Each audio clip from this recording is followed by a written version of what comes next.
मेहर अहमद चट्ठा साहब। मोहम्मद अहमद चट्ठा जी। मोहम्मद अहमद चट्ठा साहब सर।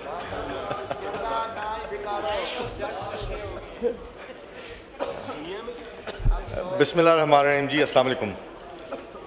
मैं शुक्रगुजार हूँ कि जी आपने जो कट मोशंस हमने फ़ाइल किए हैं कॉमर्स डिवीज़न के हवाले से उस पर बात करने का कुछ मौका दिया। सिंस ये क्लब हो गए तो मैं जो कट मोशन नंबर 56 है वीट इम्पोर्ट के हवाले से जो डिस्कशन है उसके ऊपर बात करना चाहूँगा जी। सबसे पहले कि जो हमारे किसान के साथ पिछले 2 सीज़न से, क्योंकि 2 क्रॉप्स वीट की आ चुकी हैं, जो इस पीडीएम गवर्नमेंट ने इंपोर्ट करने की वीट की जो ये पॉलिसी लाए, उससे जो इस मुल्क के अंदर हमारे किसान को मुश्किलात का सामना करना पड़ा। काफ़ी दोस्तों ने इस पर बात की, इससे थोड़ी ब्रीफ रखूँगा। जिस तरह कीमतें गिरी, उससे जो देहाती इलाकों में लोगों को, आवाम को इकोनॉमिक मुश्किलात का सामना करना पड़ा।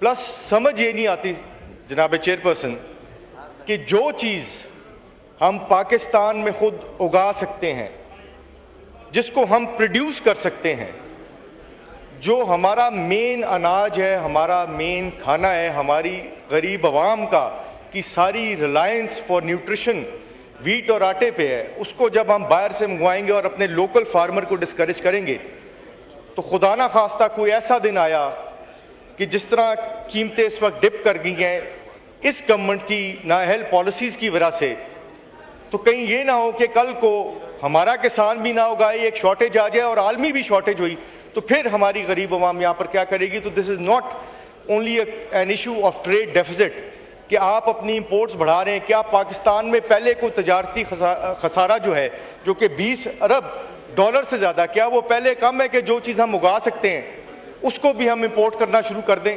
So this should be band, इसके ऊपर बैन लगना चाहिए ताकि हमारा लोकल फार्मर इनकरेज हो और हमारा जो तजारती खसारा है वो भी बेहतर हो सके। इसके साथ साथ जो अगला कट मोशन फाइल हुआ है, इस पे मैं बात करना चाहूँगा जी, जो हमारी स्मॉल एंड मीडियम एंटरप्राइजेज है उसके हवाले से कि जो परफॉर्मेंस होनी चाहिए, जिस सेक्टर को हमें इनकरेज करना चाहिए, जिसकी एक्सपोर्ट्स को हमें बढ़ाने की कोशिश करनी चाहिए, हम उनको किसी किस्म की ये डिवीज़न जो है कोई फैसिलिटेट नहीं कर रही।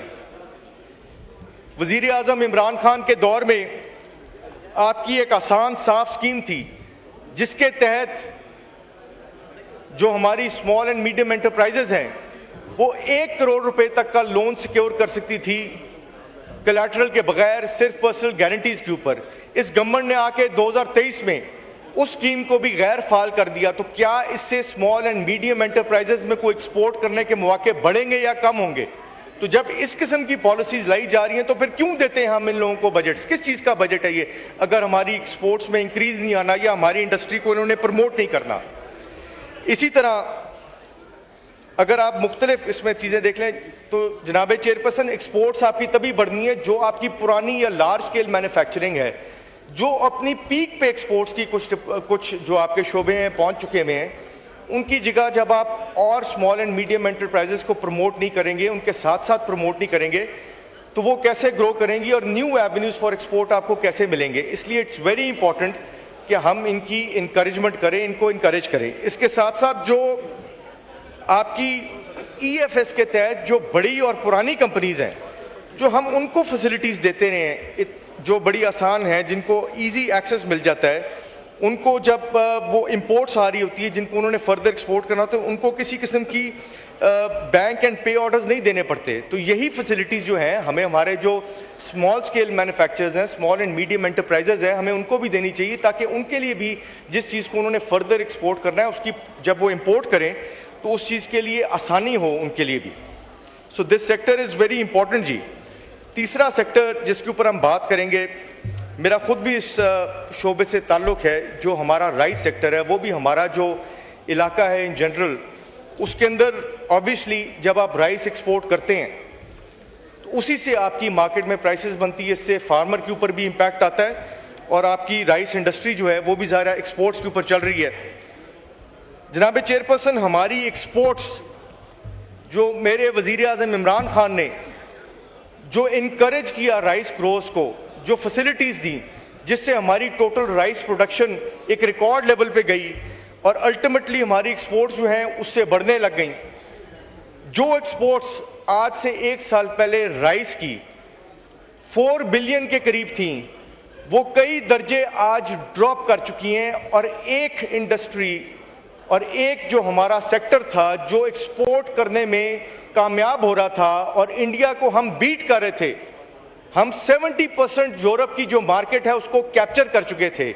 और नाअहल पॉलिसियों की वजह से आज देखें उस सेक्टर की परफॉर्मेंस कहां पर चली गई है। एक साइफर आया, एक बिल्कुल 1 मिनट जी, लास्ट पॉइंट, एक साइफर आया जिसकी कोई जरूरत नहीं थी। रैपिड अलर्ट्स दुनिया के अंदर आते रहते हैं पेस्ट के ऊपर छोटे मोटे, और इंडिया के हमसे 4 गुना ज्यादा रैपिड अलर्ट है। और वहां से एक साइफर लिख दिया गया जिस बात को ओवरब्लो करके यहां पर सारी डिपार्टमेंट ऑफ प्लांट प्रोटेक्शन जो है उसको सस्पेंड कर दिया गया। हालात ऐसे बना दिए कि जिस यूरोप के अंदर हमारा चावल छा गया था, 70% हमारी एक्सपोर्ट्स पहुंच गई थी इन यूरोप, वो आज बुरे तरीके से इफेक्ट हो गई हैं और डैम्पन हो गई हैं। और उसके बाद जो प्रोविजंस और जो पेस्ट के सारे आपने कुछ ऐसे रख दिए कि जी हमने इसके एफ्लाटॉक्सिन और पेस्टिसाइड्स के सारे टेस्ट कराने हैं। इसके ऊपर बिल्कुल लास्ट पॉइंट है जी, इसके ऊपर 70,000 रुपीज की आप समझिए एक फीस रख गई। तो सर छोटा एक्सपोर्टर इस मद में कहां जाएगा जब उसको एक कंटेनर की एक्सपोर्ट करनी है। 70,000 का तो उस बेचारे का प्रॉफिट भी नहीं जो उसको टेस्ट कराना पड़ेगा। प्लस हमारे डिपार्टमेंट्स खुद बैरून मुल्क लेटर लिख रहे हैं कि जी आप बताएं हमारी क्या क्या रिक्वायरमेंट्स हैं। ऐसे भी कभी होता है जब दूसरे मुल्क आपसे इंपोर्ट कर रहे हैं और वो आपसे सवाल नहीं कर रहे, आप उनसे सवाल। थैंक यू जी। तो हमें बात मुकम्मल करें प्लीज। इन चीजों को हमें दुरुस्त करना पड़ेगा और जो ये है इसको कट लगाएं। अगर इन्होंने ऐसी सूरत और ऐसी पॉलिसीज रखनी है तो फिर कैसे हमारी एक्सपोर्ट्स बढ़ेंगी, तो इन डिपार्टमेंट्स का, इन डिविजन्स का हमें क्या फायदा है। Thank you.